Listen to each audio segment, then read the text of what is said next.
Shri Gurubhyo Namaha students.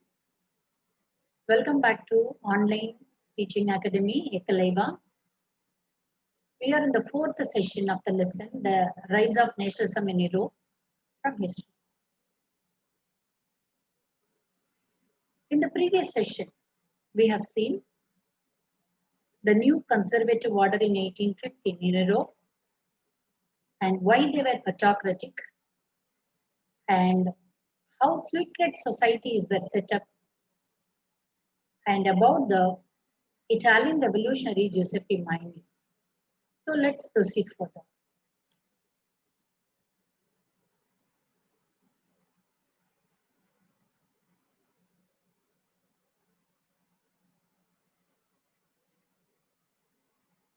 The learning objectives for today's session are the revolution between 1830 and 1848, the July Revolution, Greek War of Independence, role of culture for the spread of nationalism, which is known as Romanticism, role of economic factor for the spread of nationalism, the revolution of the liberals, role of women in nationalist struggle, and the outcome of the revolutions. So the consolidation of power by the conservative regime made liberalism and nationalism associated with revolution in many regions of Europe, such as the Italian and German states and the provinces of Ottoman Empire, Ireland and Poland. These revolutionaries comprised professors, school teachers, clerks and members of the commercial middle class, that is the educated middle class elite. In July 1830, the Bourbon kings were overthrown, that is the French kings were overthrown by liberal revolutionaries. And Louis Philippe was installed as a constitutional monarch. This is the starting point of the revolution. The July Revolution sparked an uprising in Brussels, which led to Belgium breaking away from the United Kingdom of Netherlands. So these revolutions gave an idea for the other European states to proceed further to make their country into a nation state. Greece was a part of the Ottoman Empire since 15th century. Growth of nationalism in Europe started in Greece's struggle for independence from the Ottoman rule, that is the Muslim Empire, in 1821. Nationalists in Greece got support from other Greeks who are living in exile in Western European countries.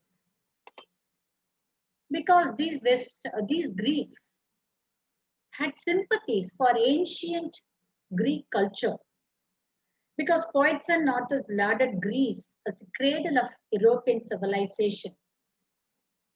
And poets like Lord Byron, the famous English poet, and many artists who were inspired by the Greek culture and literature, they also supported the revolution in Greece. Finally, in 1832, the Treaty of Constantinople recognized Greece as an independent nation. So we can understand that starting from France in 1830, followed by Belgium breaking away from the United Kingdom of Netherlands, and then Greek War of Independence, which ended in the Treaty of Constantinople. Today it is known as Istanbul in Turkey. These three becoming into nation state gave an inspiration for the other European states. It's in a different form, in the form of culture. It's not only fighting in the battlefield, but it is through the culture. Let's check.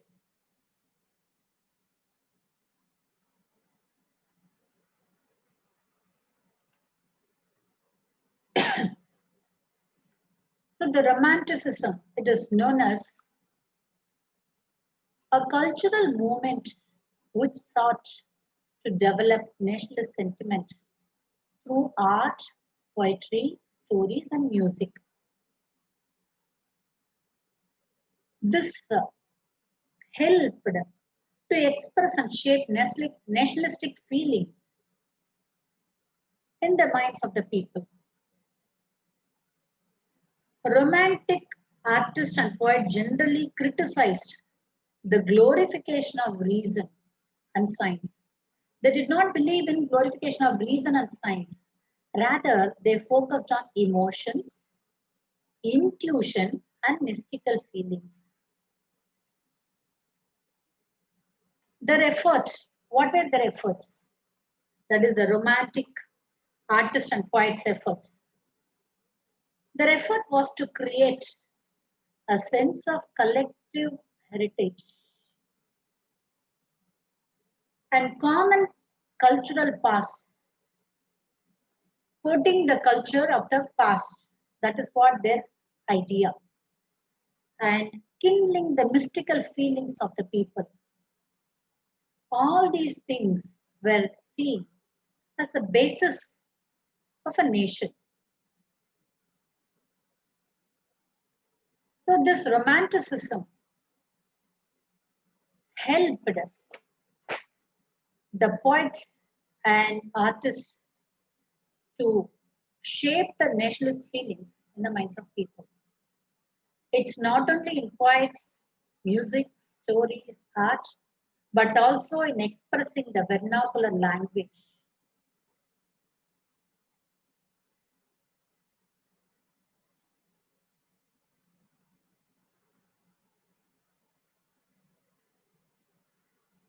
German philosopher, he strongly believed that common culture, German culture can be seen in among the common people.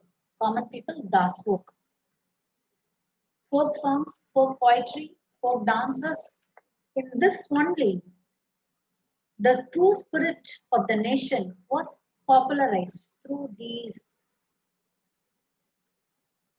The true spirit of the nation was popularized. Nation means folk gist. And collecting and recording these forms of folk culture was essential for the cause of nation building. And emphasized on vernacular language. Why vernacular language has to be emphasized? It is because most of the people at the time were illiterate. So, if the message of nationalism to reach the illiterate people, so the vernacular language should be used. So, emphasis on the vernacular language was taken ahead.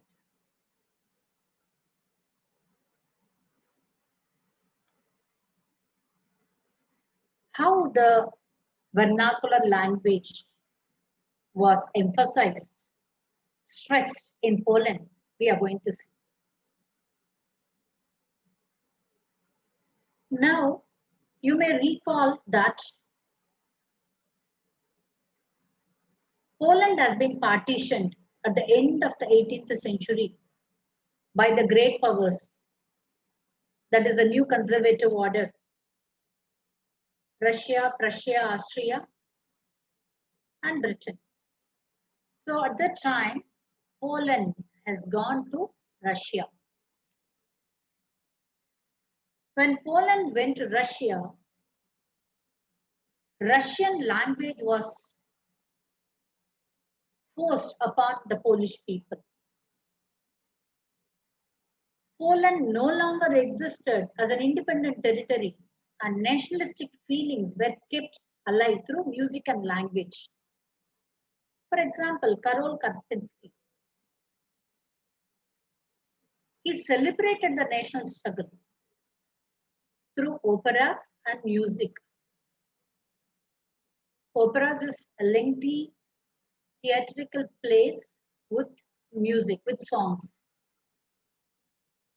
and turned the folk dances like the Polonaise and Mazurka into nationalist symbols. These efforts were taken by Karol Kaspinski to keep the culture alive. And language also played an important role in developing national sentiments in Poland. After the Russian occupation, the Polish language was forced out of schools and the Russian language was imposed in Poland. So following this, many members of the clergy, that is the priests and bishops, began to use Polish as a weapon of national resistance. For this reason, they were put in prison for using Polish over Russian. And as a result, a large number of priests and bishops, either they were put in prison or they were sent to Siberia as a sign of punishment for the refusal to preach in Russian in the churches. So the use of Polish language has become a symbol of the struggle against Russian dominance and a weapon of national resistance. So we can understand that how the Polish people, the Poland people, resisted against the Russians. Due to this, the language, Polish language was kept alive.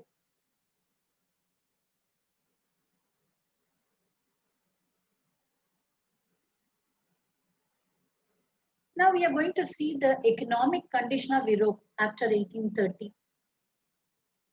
The 1830s were years of great economic hardship in Europe.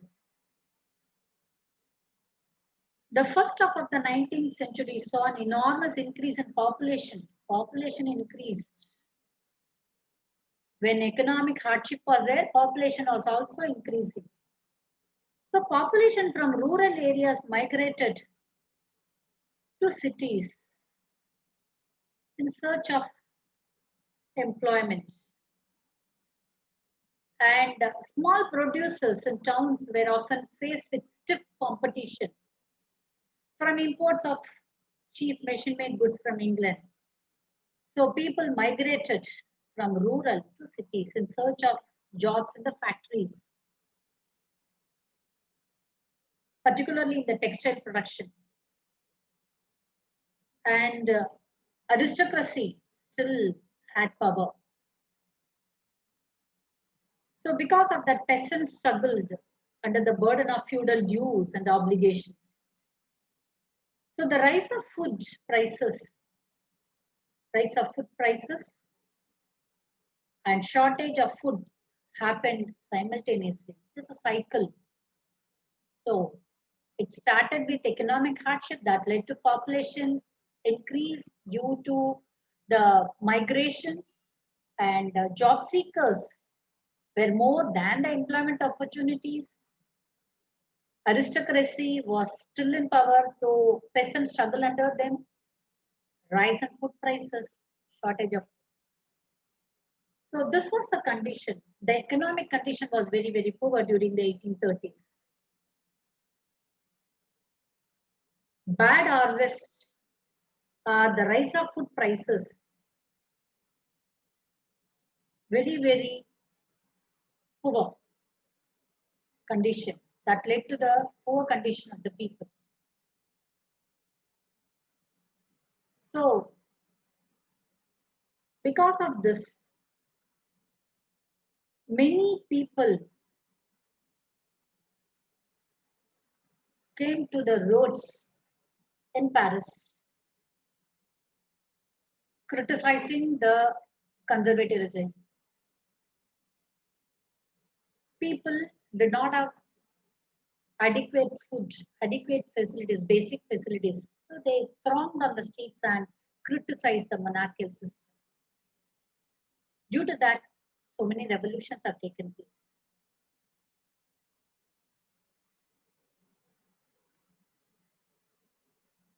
So food shortages and widespread unemployment brought the population of Paris out on roads. Barricades were erected and Louis Philippe was forced to flee. At this juncture, the National Assembly is proclaiming a republic, French Republic. So, suffrage was given, that is, the voting right was given to all males above 21. These were the after effects of the 1830s. When the people came on the roads, these were the after effects due to the revolutions. The right to work was guaranteed. National workshops for providing employment were set up. All these things happened. It is because of the revolutions. And the revolutions did not end here. It went to the next level. The liberal nationalists, they started to fight for a nation state, which started from French Revolution. From 1789, the nation state ideas have started. Now it is at its peak. Already we have seen in France, upheaval have taken place, and Belgium we have seen Greek War of Independence had made Greece as an independent nation. Now the other European states are falling in line. Germany, Italy, other countries. They wanted to become a nation state. What steps they have taken to become a nation state?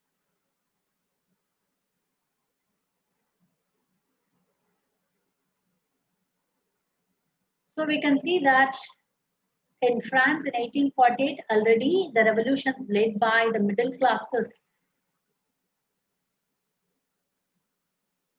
ended successfully and made a republic one.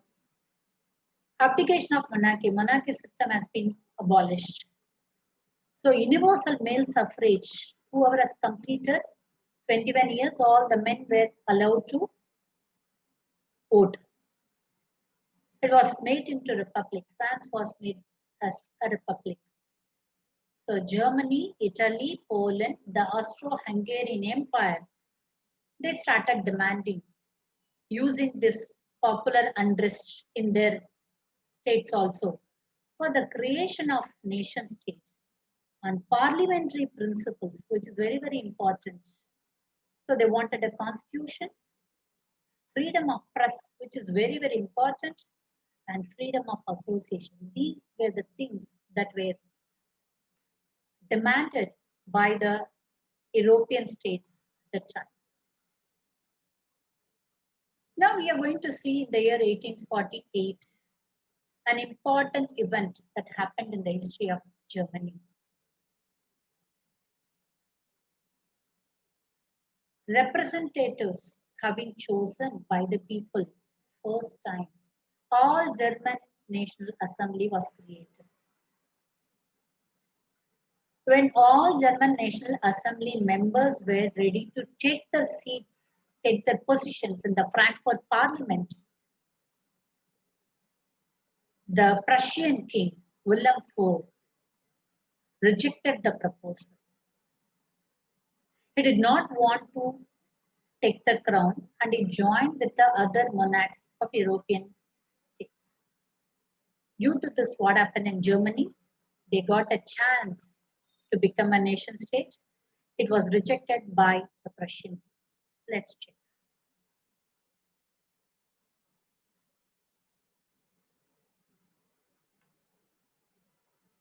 So Frankfurt Parliament, it's quite important. Frankfurt Parliament, in the year 1848, all the middle class professionals, businessmen, artisans came together in the city of Frankfurt and voted for an all German National Assembly. First time, all German nationalities. Earlier, we have seen it was multi-dynastic nationals. So on 18th May 1848, 831 elected representatives marched in a festive procession to take their places in Frankfurt Parliament, convened in the Church of St. Paul. This is the church, and this is the Frankfurt Parliament, which held at St. Paul, Church of St. Paul.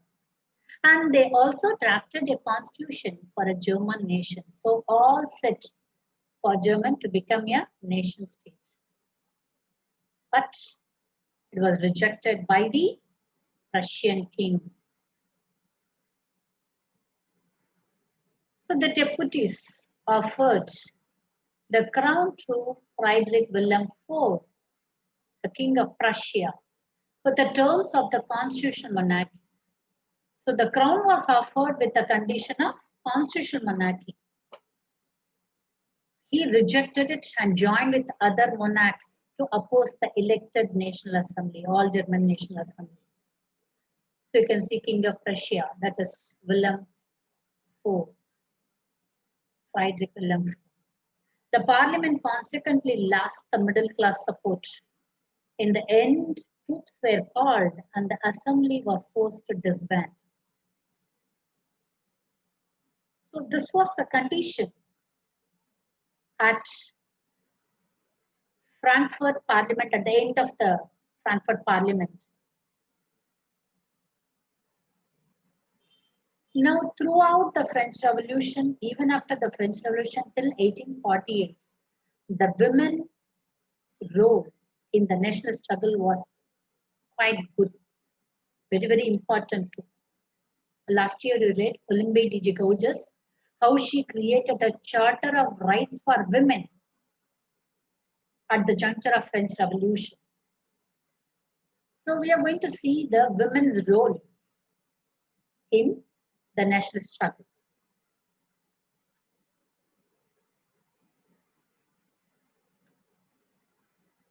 Large numbers of women had participated in the liberal movements. They formed their own political associations. Last year in 9th standard, you read about Jacobin clubs. Same way, they also had women's associations. They founded newspapers and they took part in political meetings and they participated in the demonstrations. Despite all these efforts, they were not given suffrage rights. They were admitted only as observers to stand in the visitors' gallery during the Frankfurt Parliament. In spite of their efforts, they were not allowed to stand, they were not allowed to participate, they were not allowed to vote for the National Assembly. They were mere spectators in the Frankfurt Parliament. We can see in this picture how they were mere spectators in the Frankfurt Parliament. So you can see these women, how they were mere spectators in the gallery. Just they were mere spectators.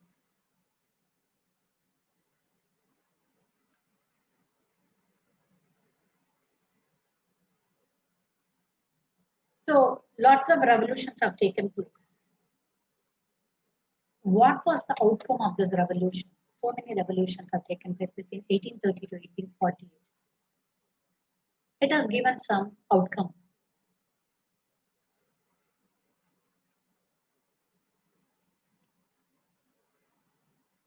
So the conservative forces were able to suppress the liberal movements in 1848,